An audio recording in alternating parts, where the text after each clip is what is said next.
হজরত খান জাহান আলী রহমতুল্লাহ আলাহের মাজার, বাগেরহাট পর্যটন মোটেল। খান জাহান আলী রহমতুল্লাহ আলাহের প্রধান শিষ্যের মাজার, তার পত্রবাহকের সমাধি। আসসালামু আলাইকুম। আজকের ভিডিওতে আমরা জানবো হজরত পীর খান জাহান আলী রহমতুল্লাহ আলাহি সম্পর্কে বিস্তারিত। আপনি যদি পেজে নতুন হয়ে থাকেন তাহলে ফলো দিয়ে সাথে থাকবেন, আর ভিডিওটি ভালো লাগলে শেয়ার করে অন্যকে দেখার সুযোগ করে দিবেন। তো চলুন শুরু করা যাক। হজরত উলুগ খান জাহান আলী 1369 খ্রিস্টাব্দে দিল্লির এক সম্ভ্রান্ত মুসলিম পরিবারে জন্মগ্রহণ করেন। তার পিতার নাম আকবর খাঁ এবং মাতার নাম আম্বেয়া বিবি। তিনি পিতার কাছে প্রাথমিক শিক্ষা জীবন শুরু করলেও দিল্লির বিখ্যাত পীর শাহ নেয়ামতুল্লাহ রহমতুল্লাহ আলাহের কাছে কুরআন, হাদিস, ফিকাহ ও অন্যান্য ধর্মীয় বিষয়ে ব্যাপক জ্ঞান অর্জন করেন। খান জাহান আলী রহমতুল্লাহ আলাহি 1389 সালে সেনাবাহিনীতে সেনাপতি পদে কর্মজীবন শুরু করেন এবং পরবর্তীতে তিনি প্রধান সেনাপতি পদে অধিষ্ঠিত হন। তার দৃঢ় নেতৃত্ব ও কর্মদক্ষতার জন্য মাত্র 26 থেকে 27 বছর বয়সে জৌনপুর প্রদেশের গভর্নর নিযুক্ত হন। পরবর্তীতে সুলতান খান জাহানের নেতৃত্বে তিনি বিশাল একটি সৈন্যবহর সহ বাংলা জয় করেন এবং যশোরের 12 বাজারের নিকট অবস্থান করেন। এই সময় থেকে হজরত খান জাহান আলী রহমতুল্লাহ আলাহি দক্ষিণ পশ্চিমাঞ্চলে ইসলাম প্রচার ও প্রসারের কাজ শুরু করেন। ওই সময়কালে ইসলাম ধর্ম প্রচারের পাশাপাশি তিনি বিভিন্ন উন্নয়নমূলক কাজও করে যাচ্ছিলেন।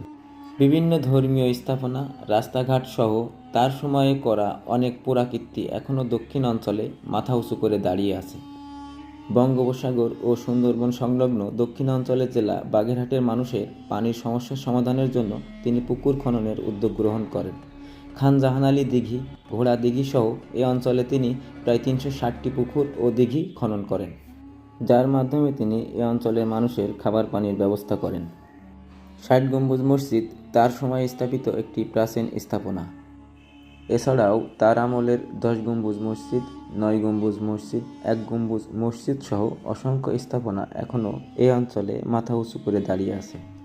হজরত খান জাহান আলী রহমতুল্লাহ আলাহের মাজার শরীফের শিলালিপি অনুযায়ী 863 হিজরি 26শে জিলহজ অর্থাৎ 25শে অক্টোবর 1459 সালে 60 গম্বুজ মসজিদের দরবার গৃহে ঈশার নামাজরত অবস্থায় তিনি মৃত্যুবরণ করেন। পরবর্তীতে 60 গম্বুজ মসজিদ হতে 1 কিলোমিটার দূরে খান জাহান আলী দিঘির পাড়ে তাকে সমাহিত করা হয়। বর্তমানে এটি খান জাহান আলী রহমতুল্লাহ আলাহের মাজার নামে পরিচিত। দেশ বিদেশ হতে হাজার হাজার দর্শনার্থী খান জাহান আলী রহমতুল্লাহ আলাহের মাজারে আসেন এবং মাজার জিয়ারত করে থাকেন। হজরত খাজা খান জাহান আলীর প্রধান শিষ্য, তার মাজার এটি খান জাহান আলী মাজারের এরিয়ার ভিতরেই অবস্থিত। আসলে এখানে আসলে মানসিক একটি প্রশান্তির ছোঁয়া আপনি পাবেন, মনের ভিতরে একটা শান্তি লাগবে। আপনারা এখন দেখছেন হজরত খান জাহান আলী রহমতুল্লাহ আলাহের পত্রবাহক সেই 4টি শালিক পাখির সমাধি, যেগুলোর মাধ্যমে তিনি এক স্থান থেকে অন্য স্থানে পত্র প্রেরণ করতেন। খান জাহান আলী রহমতুল্লাহ আলাহের মাজারের প্রবেশদ্বারেই নির্মিত হচ্ছে বাংলাদেশ পর্যটন কর্পোরেশনের পর্যটন মোটেল, যেটির নির্মাণ কাজ প্রায় শেষ পর্যায়ে। এই ধরনের সুন্দর সুন্দর ভিডিও পেতে ফলো দিয়ে পেজটির সাথেই থাকুন। ধন্যবাদ।